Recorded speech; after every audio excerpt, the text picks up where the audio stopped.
Hello and welcome to another presentation in the LADAL Opening Webinar Series 2021. My name is Martin Schweinberger, and together with Michael Hoare, I'm co-directing LADAL, the Language Technology and Data Analysis Laboratory in the School of Languages and Cultures at the University of Queensland, Australia. Before we continue, I'd like to say that we as members of the University of Queensland acknowledge the traditional owners and their custodianship of the lands on which we are broadcasting this webinar. We pay our respects to their ancestors and their descendants who continue cultural and spiritual connections to country. I would also like to say that we recognise the valuable contributions to Australian and global society. If you want to know more about LADAL and the resources we provide, please feel free to explore the LADAL website. The URL of the LADAL website is shown on screen. You can also find information about past and upcoming presentations in the LADAL Opening Webinar Series 2021 on the subpage for the LADAL webinar series. The link is also provided on the screen. If you want to keep up with us and with what's going on at LADAL, please feel free to follow us on Twitter. And if you have any questions, suggestions, or feedback, please do not hesitate to reach out to us via email. Now, it's a real pleasure to introduce today's speaker, who is a very much valued colleague of mine, Peter Crosthwaite. Peter is Senior Lecturer in Applied Linguistics at the School of Languages and Cultures at UQ. Before he joined UQ, Peter was Assistant Professor at the Center for Applied English Studies at the University of Hong Kong. His areas of research and supervisory expertise include corpus linguistics, the use of corpora for language learning, which is also referred to as data-driven learning, and English for general and specific academic purposes. Peter has published quite widely on using corpora in teaching contexts, and he is currently serving as the Corpus Linguistics section editor for Open Linguistics. In addition, he's on the editorial board of Applied Corpus Linguistics. Peter, it's really a pleasure to have you here, and I'll hand over to you now. Thanks, Martin. Thanks for the lovely introduction. So I'm just going to share my screen with you all, and we'll get cracking. And the first thing you see is my emails. That didn't work, did it? Right, there we go.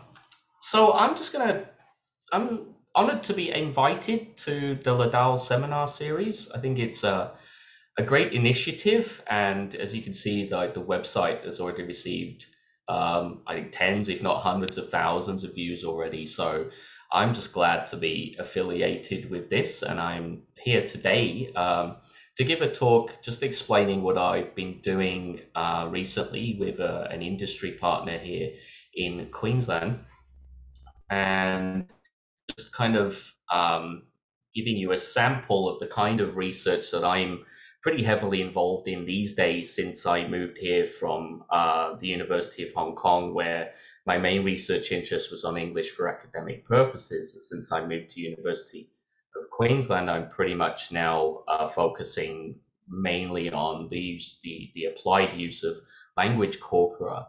And one of the things that I'm probably more known for in the field is my attempt to bring the in-class use of corpora for language learning to pre-tertiary audiences. And I've had a number of successful projects in Hong Kong and Indonesia recently. And today I'm going to be talking about a project that I've been doing with an all-girls secondary school here in Queensland in Australia. So let me explain a little bit about the field that I work in. And one of the terms that is associated with the direct use of language corpora in the classroom is that of data-driven learning. And in terms of the theory behind data-driven learning, or DDL, the idea is that if you give language learners access to corpora and corpus tools, then their consultation of those tools has been shown to have a number of advantages over traditional language resources, such as online dictionaries and translation websites, in terms of developing a more learner-centered way of referencing when a learner has a problem with language that they would like to know, or they have a hypothesis about a linguistic form or function that they would like some data on in order to test those hypotheses and have them confirmed for them. Corpus tools, by means of concordances or statistical information in the form of frequency lists, or increasingly as the tools get better and better, visual information in the form of interactive charts and even audio-visual corpora, are making the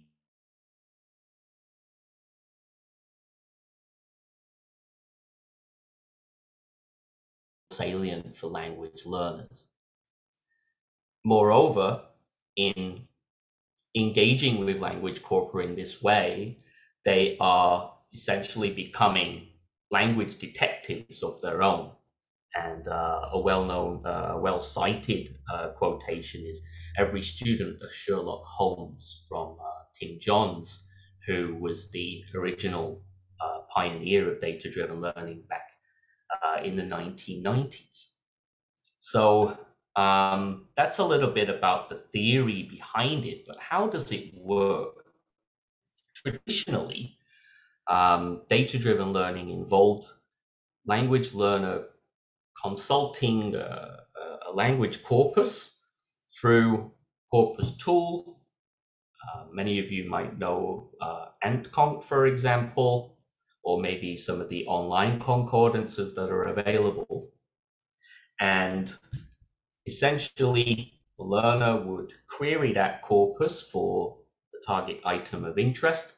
They would receive some concordances, and concordances are lines taken from the corpus that have the query term, either in sentence view or keyword in context view, where the target is found in a column in the middle with some surrounding context to the left or right. And the kind of input flood, as well as the input enhancement that is afforded by reading concordances, is claimed to be beneficial for, under a usage-based approach to language learning, in terms of making frequency and salience really come to the fore when a learner is attempting to read those concordances and understand the context and the usage of the query term that they've been looking for. Peter? However, yes, Martin? Real quick, could you maybe switch to presenter mode? Because some people have problems reading what's on your slides. It might be a little bit bigger.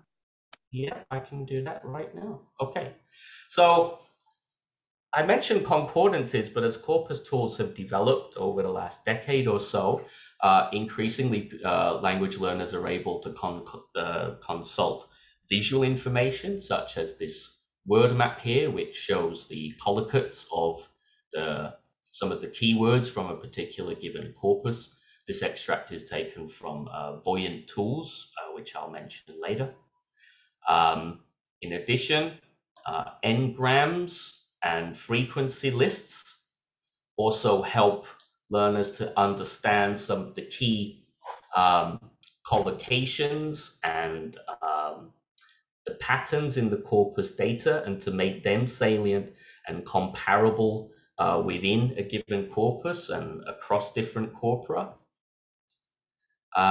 So combining all of these different sources of information together under a constructivist account of learning, under a constructivist paradigm, the learner is able to bring together all of this information, and in querying that information and recycling it and requerying it and engaging with it in this very deep way, the theory behind data-driven learning is that this leads to benefits, proven empirical benefits in language acquisition across a range of different domains.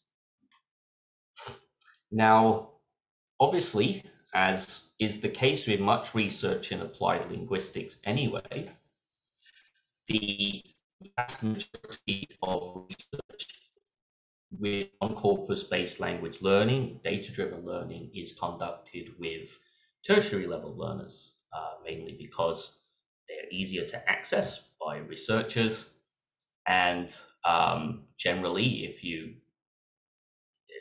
are working with tertiary level students, they tend to join studies. Students like coffee, they like signing up for things, they like participating, and you've got an audience of hundreds or thousands of willing participants. However, what this does is that it leaves the research that has been conducted focused on that audience. And as such, the field of DDL struggles from a lack of uptake and presumably also a lack of interest in audiences that are outside of tertiary education. So recent meta-analyses of the field, and to date there are now over 450 studies in this area that have been published since the year 2000, notes that only a very small number of these studies are conducted with people who are outside of tertiary education. And in particular, the number of studies with those in secondary education represents just about 5% of the total number of studies that have been done in this area. So something that I was particularly interested in was to try to broaden the horizon of the area a little bit and to try to work on data-driven learning, corpus-based language learning and teaching with pre-tertiary language learners. Now, having that aim is one thing, but there are a number of barriers to being able to implement DDL projects and to embed DDL within the teaching and learning program of a given pre-tertiary institution. There are a lot more than I've listed here on the slide, but for me, the three main ones are that, first of all, most of the corpus tools and the corpora themselves, and even the teaching and learning materials around those tools are designed for adults. And as such, a lot of the tools themselves or the materials in the form of the corpus data may not be suitable for younger learners. In particular, I've run into a fair bit of trouble recently with explicit content, sexual language, and so on within concordance lines, which means I then have to change the query terms or the targets that I want to work with so that students aren't exposed to that kind of language that occurs quite frequently in naturally occurring language data, as you will find in corpora. A lack of software for specific use with younger learners is also a major problem. By far the most popular corpus query tool is AntConc, but in terms of its user interface and its intuitiveness, I suppose, it's quite opaque, and the learners really don't feel any kind of affinity to that software. Even some of the more kind of user-friendly online software, which I'll be showing you towards the middle of this talk, is dispreferred by younger learners who are used to working with Google, who are used to querying and finding information in their own way. And a lot of the applications that are out there at the moment just don't fit with what younger learners are used to and how they're used to finding information, how they're used to having that information displayed to them. So that's an issue. And something that I've been working with a lot in the last couple of years is corpus literacy, with teachers as well as teacher trainees in terms of finding ways to embed language corpora and data-driven learning and teaching practices, the pedagogical sense, within their current teaching and learning practice. Most of the workshops that are run on corpora and corpus tools tend to focus on the tool and what the tool can do. And you'll have an applied linguist who will go through the different functions of the tool and try to promote how wonderful the tool and corpora are. And they're going to solve all of your problems. And your students are never going to need anything else for the rest of their lives. And they try to put a pretty little bow on it and say, you know, here it is. And then, of course, a few weeks later, at the end of these training workshops, you ask the trainees, okay, well, are you using corpora in your own teacher and learning? And 99% of the time, they'll say, no, gave up, didn't like that, wasn't bothered. Children didn't like it either. Now go away, essentially. So yeah, it's a bit of a problem. So these are three of the main issues with DDL and pre-tertiary learners. There are more, but these are three of the main. I mentioned before about corpus literacy, and it's not the case that the teachers are not necessarily technologically literate. Very often they are, although I have to confess in some of the teacher training sessions I've done, I had corpus data on a zip file, and then I would give the zip file to the teacher, and then the teacher would say, okay, well, how do I open this? And I realized at that moment that probably corpora and DDL were not necessarily well suited for that particular trainee or that group at that time. But on the whole, teachers are pretty technologically literate, especially in the post-COVID kind of language teaching or just regular teaching world. They're used to using Zoom now. They're used to learning management systems like Blackboard. They have these technical skills that are probably quite transferable to corpus consultation. However, the issue is that the teachers have the technical knowledge, presumably. They also have the content knowledge of their field, whatever field they're involved in, whether they're English teachers or science teachers, maths teachers, teachers of English as an additional language or dialect. But what they're lacking is the interaction between that technical knowledge, the content knowledge, and the pedagogical knowledge.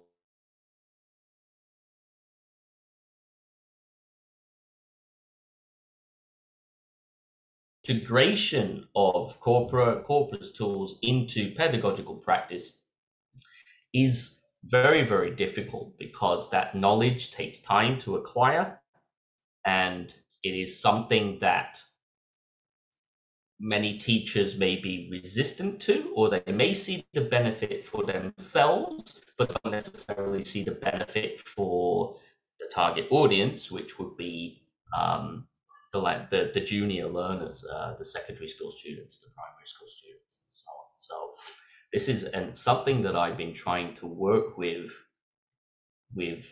teachers, again, both in Indonesia, and I'll be talking about the teachers in Australia today, in order to boost this TPAC so that we might reasonably be able to integrate corpora and DDL and corpus tools into regular classroom practice. So as I already mentioned, the integration is a problem. Integration is a key term within computer-assisted language learning generally.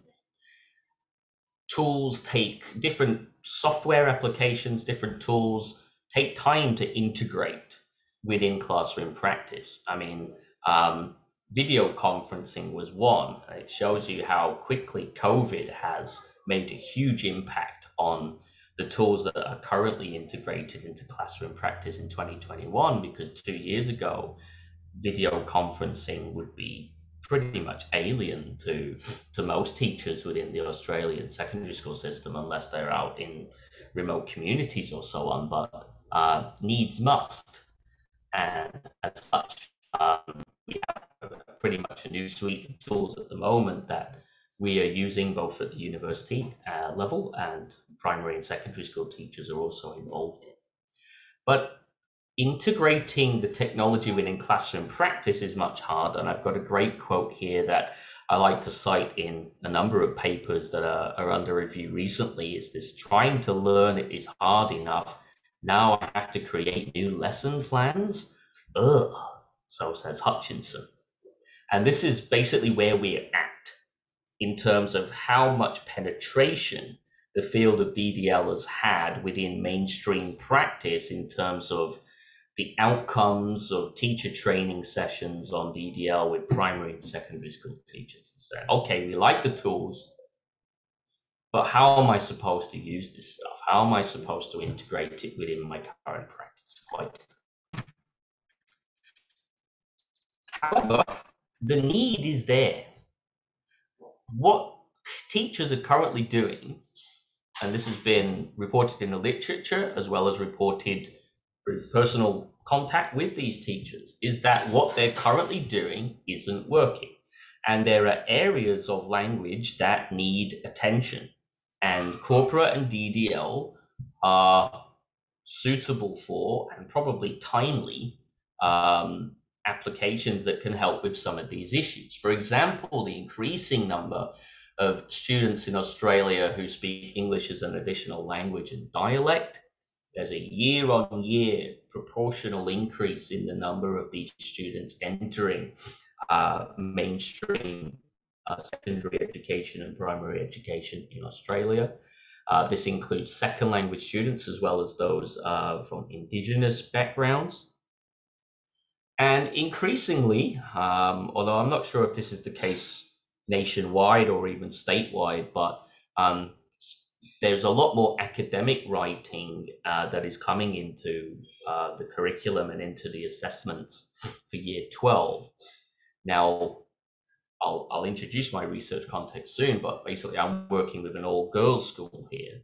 And the idea is that within the sciences, there are a lot of language demands within the language of science that excludes a lot of high school girls who don't have that same exposure and don't have that same enculturation into disciplinary discourses such as the discourses that are used in STEM. So that's an issue. Excuse me, I just lost my train of thought because my daughter decided it would be a good idea to come in and show me something. Okay. Overuse of translation and online dictionaries as language reference resources by both first and second language learners is causing recurrent language issues in the classroom in Australia. Particularly the use of translation software. It's an issue at the university. It's an even bigger issue at secondary school, where they don't have the same kind of academic integrity procedures, and students will submit essays and homework assignments that are often entirely translated through Google Translate, for example. So that's a huge issue. So with these issues in mind, what I was invited to do is to come in and give a professional development workshop within this all-girls secondary school. And I had the contact through a former MA student who was on our applied linguistics program in the 16-unit program. And she now works there as a teacher of English as an additional language and dialect. And she said, okay, well, my director of studies is potentially interested in bringing you in to have a professional development seminar with our teachers. And we've got these needs, and how can you help us out, basically? So went along, and this was just before, I think, the first major lockdown that we had here in Brisbane, the height of the COVID pandemic. I had to go and give a professional development these workshops to the whole school. So all the students were not there, but every single teacher from the school was kind of invited to come and to sit in there, including the school principal. So it's the first time, and I talk about this. I always add this in as a point to discuss, in that it's the first time really that I think that I've had to prove myself and the work that I do and what I can offer as an applied linguist to people who are not stuck and embedded within the university system, and people who are not also applied linguists. And you're kind of there, and you've got this whole room full of people who are looking to you and looking for what you can do. And it was an incredibly nerve-wracking experience. So what did I do with them? I went into these professional development workshops. I provided some online training through an online course, an online training course in data-driven learning that I'd already set up for a previous research project. It's the Improving Writing Through Corpora course, and I'll just briefly demonstrate some elements of that course later. At the end of the workshops, I knew that I was already working with the EALD teachers, but at the end of the workshop, what happened was that the physical science teachers, of which there were 2, approached me and said that they had girls who were going to take an elective in physical science. This involved watching experiments in the classroom and writing these up as science reports. And what they noticed was that the girls were struggling to write these reports in an appropriate tone, in an appropriate register, and particularly for some of the students who spoke English as an additional language, they struggled with some of the basic sentence structures and vocabulary and academic phraseology that are usually required for success in writing this kind of work. So I was then invited to develop a training regime that would go on for 2 terms, and it would be in the form of online purpose-built training modules in the use of some of the more common corpus applications, such as the SketchEngine for English language learning, the main SketchEngine program, and Lingual. And if you don't know what these are, don't worry, I'll give you a brief demonstration of some of these in a moment. And the 2 teachers got together and said, okay, well, for these terms, what we really like to focus on is use of the passive voice construction, because that's something that the girls tend to be writing things in active voice, where, for example, when they're describing the methods of the experiment or when they're describing the procedure. And this is something that they need special attention on. So can you help us? And the answer is that through the use of corpora and taking on a data-driven learning approach, yes, we can help them. Now, how do we measure whether the treatment is successful? In this case, we went with a pre-post-test setup, experimental procedure in 3 parts. The first 2 focus mainly on the receptive knowledge of the passive voice, and the third, the picture sequence description, is a productive test of the passive voice.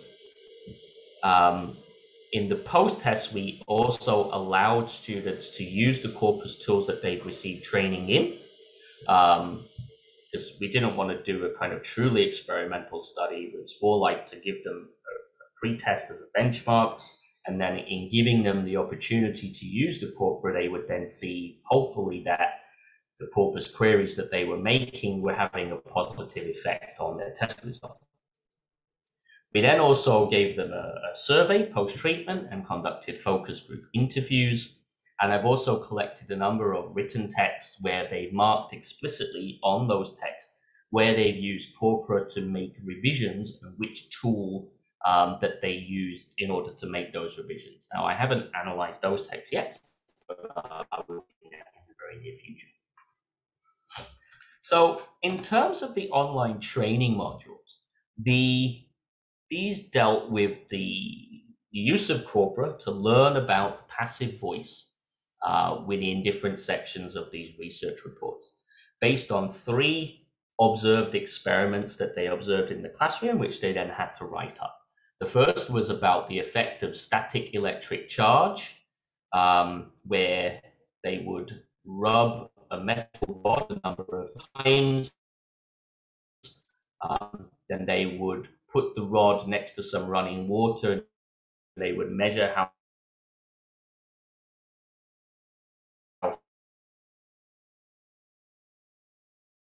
chemical concentration of an unknown substance can be used to determine a known substance.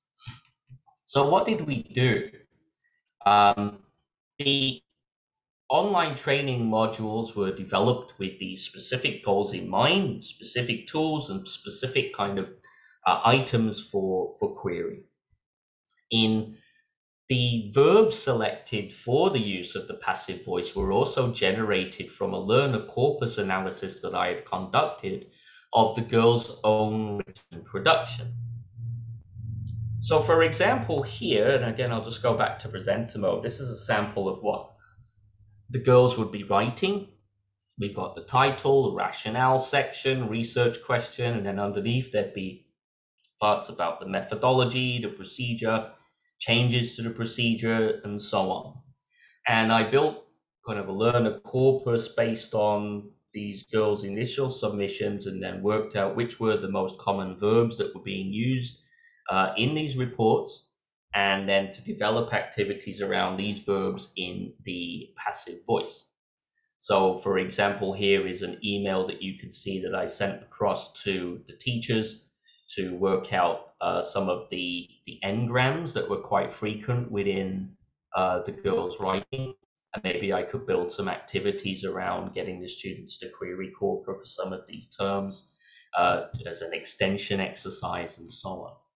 So that's a pretty novel approach there that I'm not sure it is pretty rare in the field to be having learner corpora guide the items for corpus query later.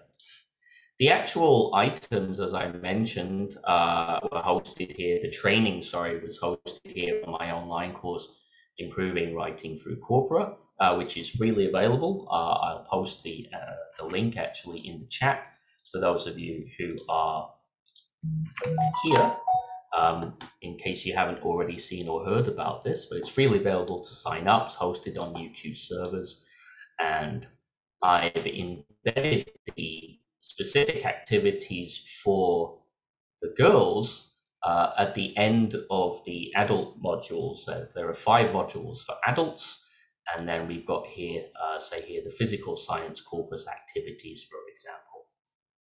And we first introduced them to kind of the shortcomings of their current reference tools in terms of their dictionary use or the use of translation websites, before introducing some basic corpus tools to them. So, for example, here I'm using the tool scale, and I'm interested in the verb measure. So here we're going to use the word sketch tool of scale, which provides information about different collocates of the target term in different grammatical relations, for example, subject, object, adjectives, and so on.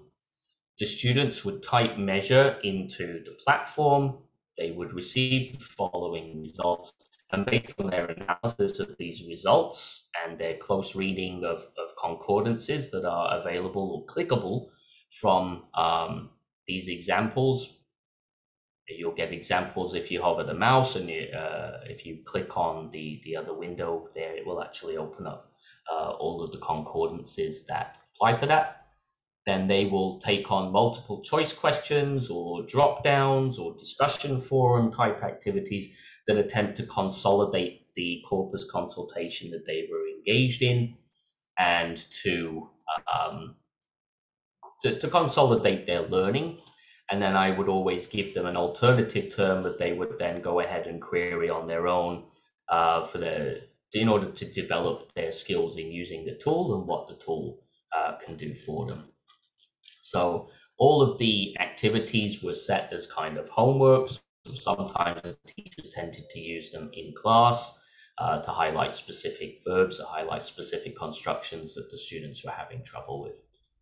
In terms of the tools that they were exposed to, I already mentioned here Skell, which is a pretty simple tool that is developed by the same team as who made the popular SketchEngine program. So for example, if I type in the word research, I've got, I can bring up concordances in the examples function, and I can bring up the word sketch, which will give me information about the different collocates of that term and the different grammatical relations where that term can appear. So here, for example, if I type in the word research, I've got some information about its frequency in the corpus. This is based on a 1 billion word corpus, or a general corpus composed of all kinds of different sources. You've got some input enhancement in terms of the highlight and the different color of the search term. The term is lemmatized as well, so I've got the different forms of research, like researching, researcher, researches, and so on. And then there's some information about its position in the sentence. Is it usually in the subject position? Is it usually used, is it used towards the end, or is it used in conjunction with other words? Or here, if I use the word sketch function, for example, I can get that information about the different relations in which that verb occurs and different collocates and so on. Another tool which was incredibly important was the freely available version of the British Academic Written English corpus within the SketchEngine program. Again, I'm just copying the link here to Martin. I'm sending them to Martin instead of everybody. I'm sure Martin will post them for everybody later. But what this does, it's freely available at the point of use, and you can query this 6 million word corpus for academic English. It's specialized for academic English. And one of the best things about it is that you're able to query the corpus by disciplinary group. And the corpus is divided up into 4 disciplinary groups. That's the arts and humanities, the social sciences, physical sciences, and the life sciences. So I developed a series of materials that got the girls trained in querying the corpus for physical science data. And that's something that, again, if that's something that you want to try in your own context, we currently use this in the courses RIT 1001 and RIT 1001, as well as the new MOOC, the Academic English MOOC ACE 101X, also has activities using this software embedded into it for our undergraduate and graduate students here at UQ. The final tool that we used with these girls was Jason Chang's Lingua Tool, which I think is a really neat tool that presents alternatives to students' queries. And through the use of fairly simple query syntax, which is an explanation is usually provided by clicking on the question mark. What it does is it allows you to make queries that provide you with what's called the right answer in terms of its relative likelihood to appear, or its relative likelihood to appear in comparison with alternatives. And it's something that when students have that kind of questions like, do I put this word in this phrase, or is this word necessary, or should this verb go together with this word, and is there a better verb that should go together with this word? These kind of questions appear all the time in classroom instruction, and we would use this kind of tool to work that out. So we've got here like discuss about the problem, with the question mark here is in front of about, and then the tool would give me a search for discuss minus about, and then including about. And here I've got clear frequency preference for discuss the problem without about, as compared for as compared to, sorry, discuss about the problem, which only appears, it does appear, but it appears far less frequently than without. So based on this information, the student might then go, okay, well, I think I will discuss the problem in the sentence that I'm trying to write. So those are the tools that we used. First, I briefly just have to mention the test that we use.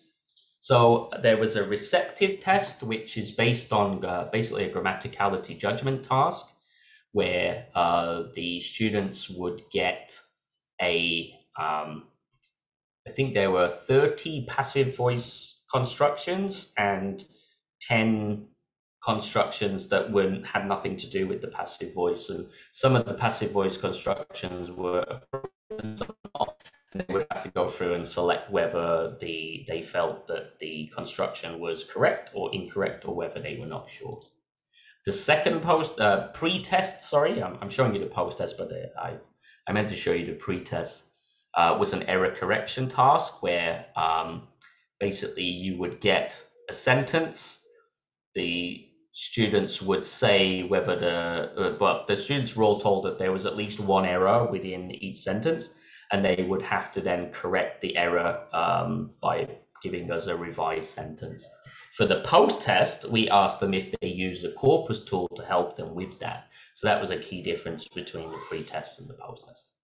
The final test was a productive test of the passive voice in the form of a picture description task, where they have to describe sentence by sentence using the passive voice the passage of a parcel that was sent from Japan by somebody's grandfather to their grandchild in Canada. And they would have to do this using the passive voice. So, for example, the package was weighed, the package was stamped, the package was put on a boat and was transported to America, or, and so on. So those were the tests that they were given. Now, what did we find? For the grammaticality judgment test, we found that overall, these students already had quite good scores on the pretest. So that already their knowledge of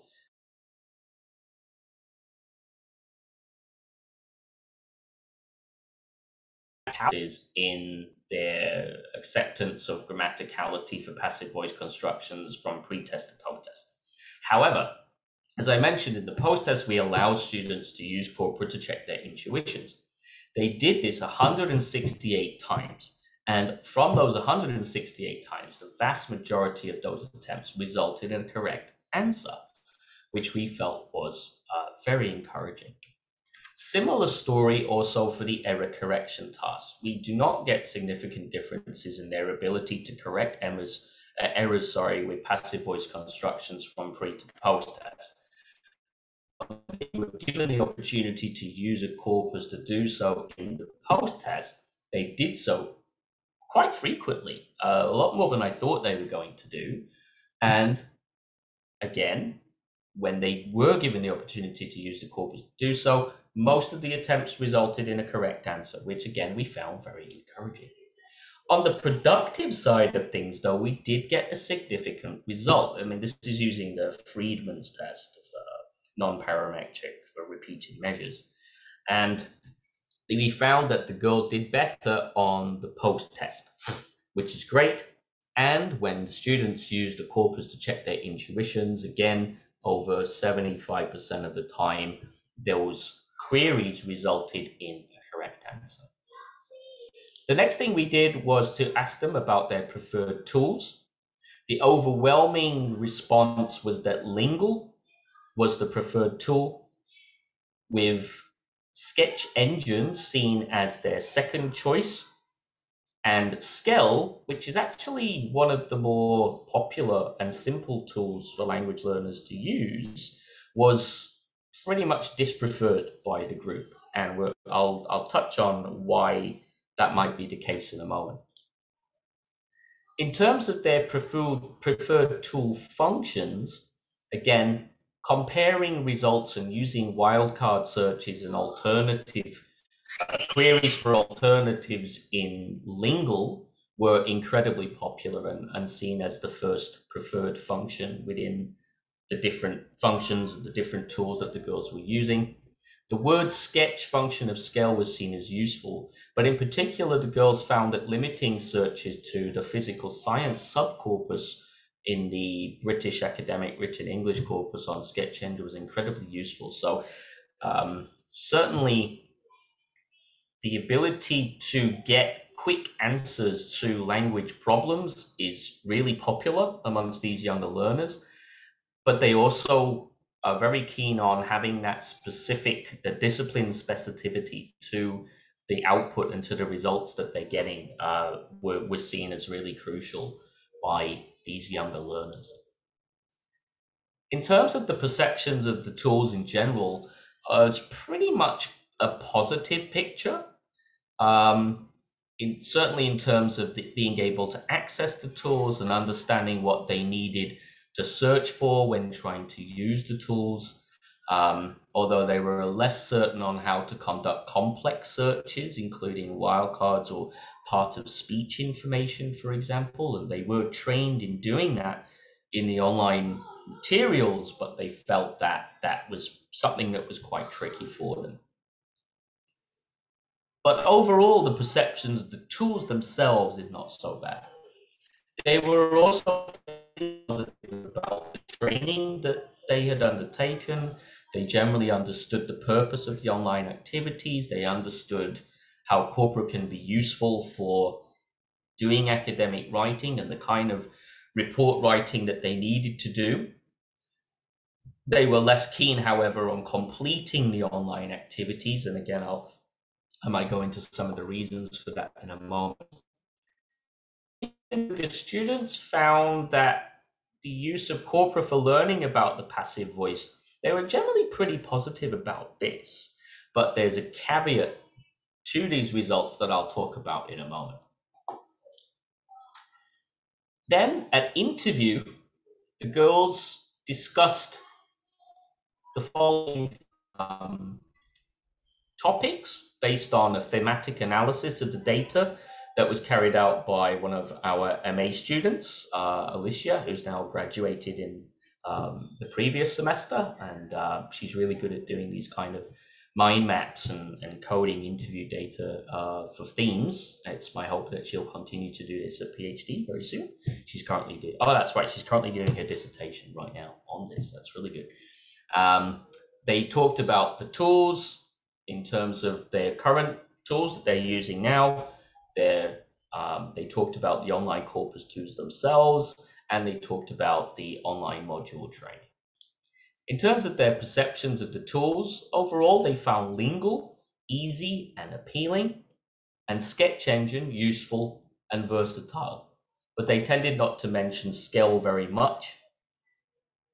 But overall, the comments are focus on the clarity, the user interfaces, the simplicity of Lingual is something that they found incredibly useful. And again, this is because Lingual, if we go back to kind of what it looks like in the beginning, what does this look like to you? What popular search engine does this look like to you? It looks like Google, right? You can replace Lingual with Google, you can basically get the same thing. This is how these younger learners are used to finding and sourcing information. So it comes as little surprise that this is their preferred tool because it fits in with what they currently do. It fits in with the way that they find information online, the way that they query information. And just by adding this kind of simple options in the query syntax, they suddenly have this wealth of data available to them, and they are also able to get from A to B in that data with very little difficulty without having to click through multiple different stages of all kinds of things that you might get with some of the more popular corpus tools out there like Ancon, for example. Now, in terms of what they use the tools for, the girls mainly focused on vocabulary, which is something that is pretty much seen as where DDL has the most impact. Even in my own research, I've found that it tends to be lexical searches that students do. They tend to query corpora for lexical information. Querying corpora for grammatical information is much more difficult. You have to be very clever in terms of the query syntax that you use in order to get the kind of information that you need. So certainly for vocabulary, whether that's for general words or for disciplinary terminology, they also mentioned that the tools were useful for finding vocabulary for the actual reports and science experiments that they had to write up, which is really encouraging. And a lot of them did mention that they would go on to use corpora in the future. And it's my plan in the next couple of months to send these same girls an email out, a survey, just to follow up if they are still using these tools or whether they've cooled off and reverted back to their typical language reference resources, which of course I hope is not the case. In terms of the suggestions that they had, user experience, user interface is a perennial problem in data-driven learning research, and it's no different with these learners. They particularly complained about the complexity of the SketchEngine platform, which again is probably one of the most well-known corpus query tools out there. It's very widely used by thousands of people, tens of thousands of people globally. But it's not the easiest interface to get around, particularly since they changed their whole user interface to have these buttons and logos, which don't really make any sense. And I always wish that they would go back to the previous user interface that they had. In particular, another issue was regarding the online training. The girls suggested that my descriptions were a little bit vague, and as such, they would prefer video demonstrations, taking them step by step through the different functions, which is something that I'm planning to do this time around. And then they asked for a whole kind of laundry list of functions that I don't think that I'll ever be able to give them, such as giving them citations and references for where the example came from. I know that some corpus tools do that. A tool that connects you to a similar research area or scientist for someone. Again, some of these things may be possible, most of them probably will not. And again, the user experience features heavily. So just to summarize then, what did we find at the end of all this? Overall, the students' receptive knowledge of the passive voice. Oh, sorry, there was one thing that I forgot to mention, which was in terms of what they used the tools for. You will see that none of them mention using the tools to learn or to revise the passive voice.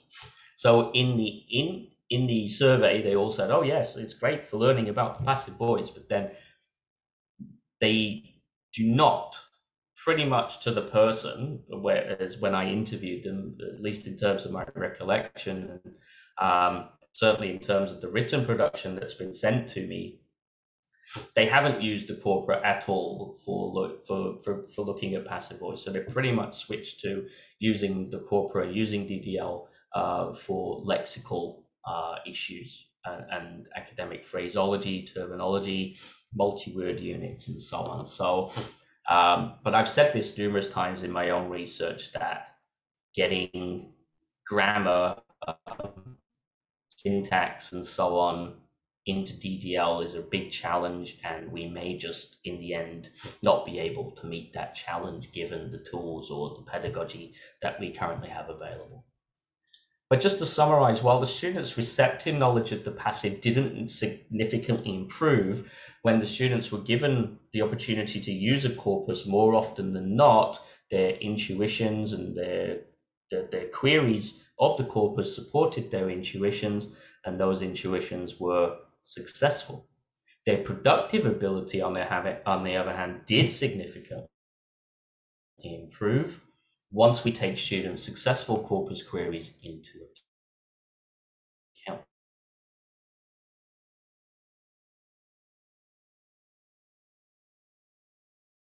several students' position, but this is in line with previous research. Younger learners prefer the simplest, fastest tools available. Oops, I knew that something was going to happen as soon as I did that. They like the simplest, fastest tools available, such as Lingual, helping to avoid confusion and complexity. The user interface issue is still one that is incredibly important. And this is not just the case for DDL, but it's the case for all kind of like online tools that are language related. Very often the user interface is such that they become unusable by the general audience. These younger learners like to make comparisons of different query results, but in one place, and this is what tools like Lingual can provide. They don't particularly find concordancing useful. They prefer to query the visual and statistical information that tools like Lingual and SketchEngine make available for you. But they do find disciplinary specificity particularly important, and something that I may trial with them, although I'm not sure if I'm going to in the end, is to get them to compile corpora of their own, which research has shown that this makes the active corpus querying and the whole DDL approach as more interactive and more motivational for students if they're bringing their own corpus data to the tasks.